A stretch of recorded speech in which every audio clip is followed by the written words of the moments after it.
കുറച്ച് സീരിയസ് ആയി ചില കാര്യങ്ങൾ പറയാനുണ്ട്. വളരെ സീരിയസ് ആയ ചില ദൃശ്യങ്ങൾ കാണിക്കാനുണ്ട്.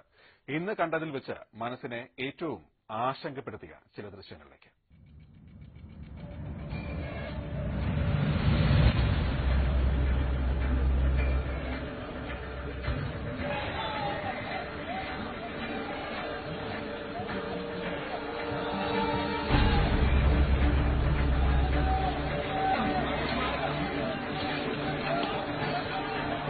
മുസ്ലിം ഏകോപന സമിതി ഹൈക്കോടതിയിലേക്ക് നടത്തിയ മാർച്ചിന്റെ ദൃശ്യങ്ങളാണ് ഇത്.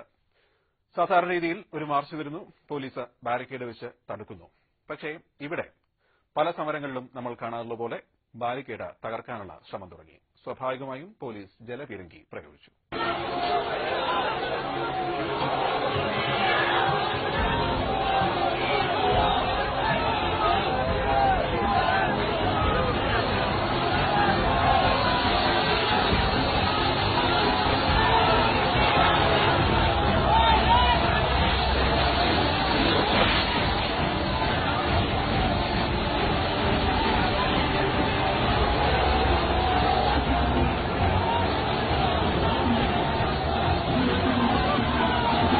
ഹാദിയ കേസിലെ ഹൈക്കോടതി വിധിക്കെതിരെയാണ് ഈ മാർച്ച്.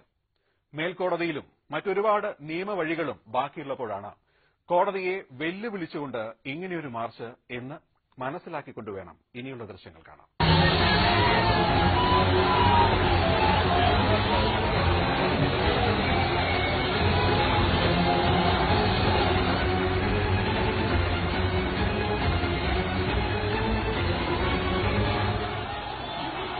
ബാരിക്കേഡുകളും ജലപീരങ്കി പ്രയോഗവും പോലീസിന്റെ ലാത്തിവീശലുമൊക്കെ സ്ഥിരം കാണുന്ന നമ്മൾ കാണാറുള്ള കാഴ്ചകളാണ്.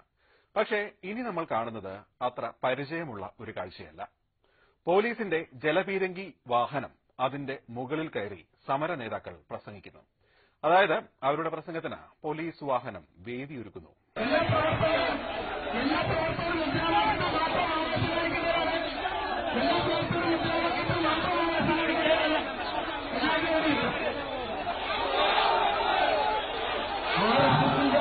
വാങ്ങിച്ചുകൊണ്ട് RSSന് വേണ്ടി വിടുതല ചെയ്യുകയും RSSന്റെ കശാപ്പശാലയിലേക്ക് മുസ്ലിം സഹോദരങ്ങളെ അയച്ചു കൊടുക്കുകയും ചെയ്യുന്ന ഗുരുതരമായ കേരളം ഇന്ത്യയിൽ ഇന്നുവരെ കണ്ടിട്ടില്ലാത്ത അതിഗുരുതരമായ ഒരു വിധി പ്രസ്താവമാണ് കേരളത്തിന്റെ ഹൈക്കോടതിയിൽ നിന്ന്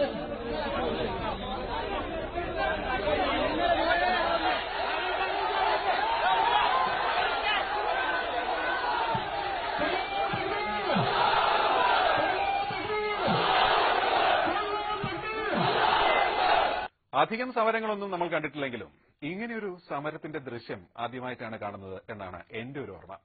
സാധാരണ രീതിയിൽ സമരക്കാർ വേദി ഒരുക്കാറുണ്ട്, പോലീസ് വേദി നിശ്ചയിച്ച് നൽകാറുണ്ട്.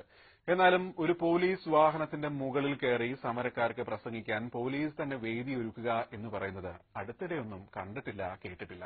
ഇനി ആ വേദിയിൽ നിന്നുകൊണ്ട് അവരെന്താണ് പറയുന്നത് അതുകൂടി കേട്ടാലേ ഈ ദുരന്തത്തിന്റെ ചിത്രം പൂർണ്ണമാവും. നമ്മൾ വളരെ സമാധാനപരമായിട്ടാണ് പരിപാടി നടത്തുന്നത്.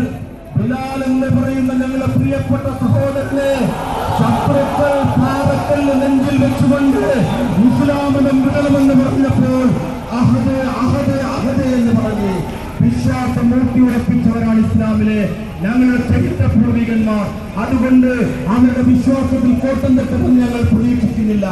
അവർ വിശ്വാസത്തിൽ ഉറച്ചു നിൽക്കുക തന്നെ ചെയ്യും. പക്ഷേ ഒരു കാര്യം ഞങ്ങൾ ഓർമ്മപ്പെടുത്തുന്നു,